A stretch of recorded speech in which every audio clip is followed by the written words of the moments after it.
Great conversations sharpen and shape great minds. With your support, we educate, connect communities, and deepen understanding. Every contribution magnifies our impact. Impossible. And we kind of drift along until, if we are approaching an ecological cliff. What do you mean, if? We are.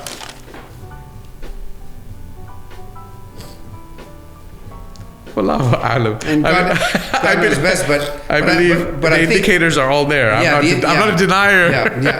But the real religion, as you know, that is operative in this land is the dollar, right?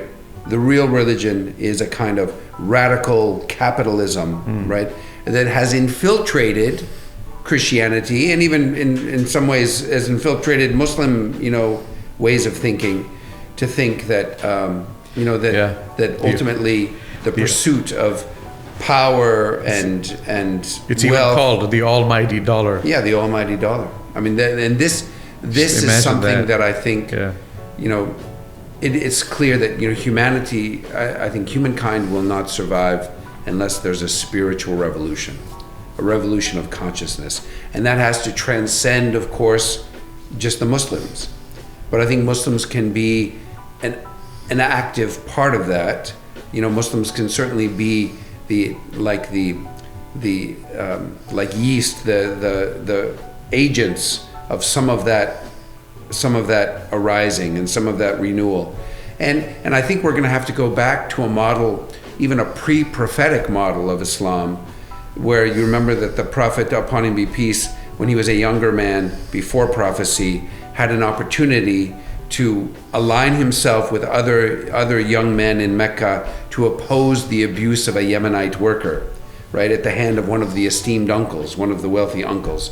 And they called that the Half al-Fudul, right, the alliance of the virtuous.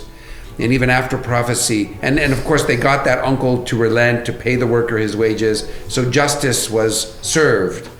But it required a kind of violation of societal norms at that time, and confronting what needed to be confronted. And it was done in an interreligious, intertribal way. And I remember that the Prophet was on record as having said, even after prophecy, that what we did then was so good that if something like that came up now, I would join it again. And I think that we're going to need to do that. We're going to need to join hands with peoples of goodwill, of all faiths or no faith, and say, look, we have to save the planet. We have to save not only our species, but all these other species that are interconnected in this web of life that we're not above, that we're part of.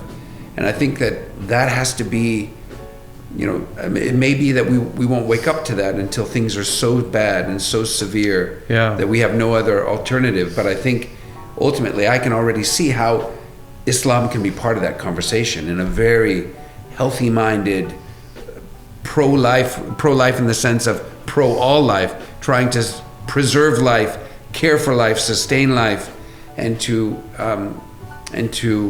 rediscover what our Abrahamic traditions at least have long taught us, is that we were created to take care, not to take. And I think we've lost that especially in the industrial age. We've lost that because we're just taking. Those are resources. Yeah, extraction. Consumption. Yeah. I mean, I could go on with this. I don't know if you want to ask another question, but I'll ask just to follow up on this. I mean, look, I'm Dr.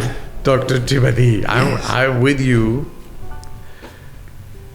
But here's my kind of hiccup, which is, this vision is kind of framed as this is what will be, and what I see is we are already in that future. Yeah. And what will be is now. Yes. Like, to the extent we're part of the conversation now, we will be in the future. To the extent we're relevant now, we will be in the future.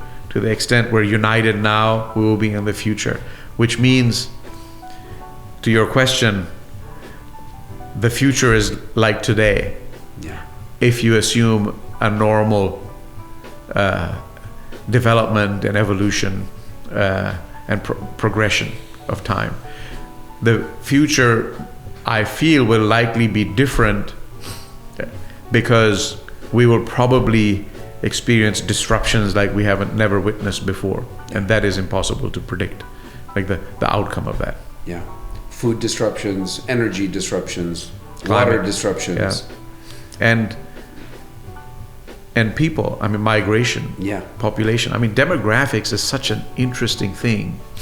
You know, if we didn't have migration into the United States, the population of the United States would be declining. There will be half as many Chinese under current trends in the world in 2075 than there are in the world today. I mean, just imagine that. Korea is going to practically disappear. I mean, their birth rate is like 0.72 or something. They're importing brides from Vietnam and Asian countries so that they can, try and stave off the inevitable. And so there's going to be massive redistribution of people around the planet because of war, increasing war, and climate. Yeah. I mean, the two primary, but there's already economic. Even parts of the United States might become uninhabitable. Yeah, and agricultural connected to climate. And so we are kind of at the precipice of something that's just so unknowable. Yeah. Right? I mean, I was reading this book, Hospicing Modernity. It's actually, you've mentioned that to me. It was recommended by Ahmed Afzal, the Teaching at Twilight. Yes. Which is all collapse theory. And meaning that we are living in a state of collapse. Well, yeah, now. That there will be. Yes. When the world is a complex system. Even Jeffrey Sachs, the development economist from Columbia, when he teaches, his theories on development, he said basically you have to look at global development through the lens of three interacting complex systems: the ecology, the climate, and it's social, like the social world. And then you add a fourth, which is how all that's managed with governance. And each of these is complex on its own. And imagine the levels of complexity when all of them are taken together. This is this is how to think about global development. And so a complex system is non-linear. It's dynamic. Right. It's in flux. It's never the same at 2 points in time, and it moves in unpredictable ways. And each piece is affecting the other. Yeah, and there are chaotic elements built in, and so there's like orders of uncertainty built into this. And so when complex systems, they typically operate within bands of sustainability. And what the collapse theorists are arguing is we have been operating outside the sustainability band, at least of ecology, forever. Forever, meaning they've known this since 1972, at least, when the first study came out from the Club of Rome. When you have a complex system that's beyond its sustainability band, and we can see this with all kinds of indicators, that system will inevitably experience a precipitous collapse. Yeah. We don't know what it's going to look like, exactly when it'll happen, right? And so all these disruptions, what they argue, is coming. And so in Hospicing Modernity, she begins her book with a thought experiment. It's an indigenous author from Brazil. She's an academic in British Columbia. But what an ominous title. Yeah, but it's a beautiful, it's ominous, but it's also incredibly interesting and even elegant in that. So modernity has built in contradictions, and those contradictions are just going to amplify. And we know that the system it's going to die because it's unsustainable. But it's also given us amazing things. And so people, they look at the contradictions and the evils of modernity, and they just want to, give it an undignified death and move to something else. But no one knows what will be next.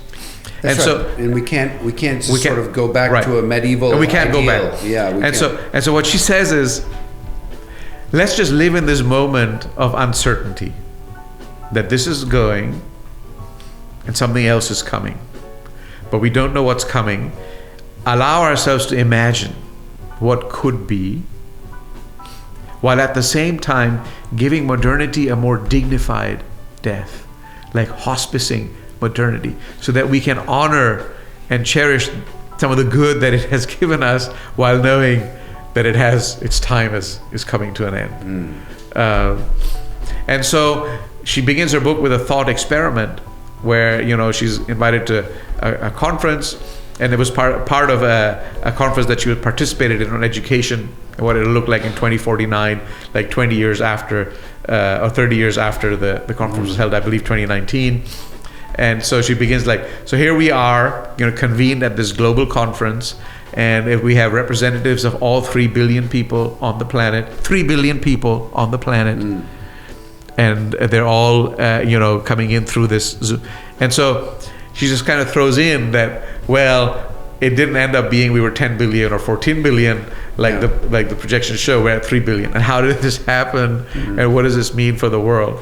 That this freaks out the economists, or people like Elon Musk, who believes that you need more and more people. And we're like, well, how does that even make sense, given that we have this finite planet? Well, he's thinking we have a practically infinite universe, and we're going to start with the solar system. And I just saw he thinks that we can put 1 million people on Mars in 20 years, best case scenario, otherwise 30 years, right? This is kind of how he's thinking. And the reason for this is you need consumers. This is how I understand it. I mean, there's also the sense that we want to save humankind, and our chances improve if we're multi-planetary. But you need consumers to drive economy and wealth. Like, that's the model that they're thinking in, which is very different vision of live within your means, live what you need. That doesn't work for the economy. I mean, George Bush, when 9/11 happened, the first thing he said was, shop. Don't let this thing shut down. Because that's what's keeping up our civilization, ultimately. Yeah. Because the instinctive response in a time of crisis is to conserve, right? To maybe take some of your money out of a bank, keep it under your bed, but the idea is to kind of conserve. Yeah. And so he was coaching the American public to do the opposite. And so the religions are fundamentally at odds with the world in that way. The virtues that religions espouse and try to inculcate in us is live within your means, don't overspend, don't extract, take more than you need. Don't take more than you need. Give what is extra. It's very different from buy it today, planned obsolescence. Let's design the next upgrade with a little tweak so you can throw this one away and buy the next one. And there's a very different kind of operating system, and we're plugging into it, right? We have to, because we're part of the world while we're trying to change it. But the paradox is, the more you plug into it, the more you become co-opted, and the less you're able to change it. And so what do we do?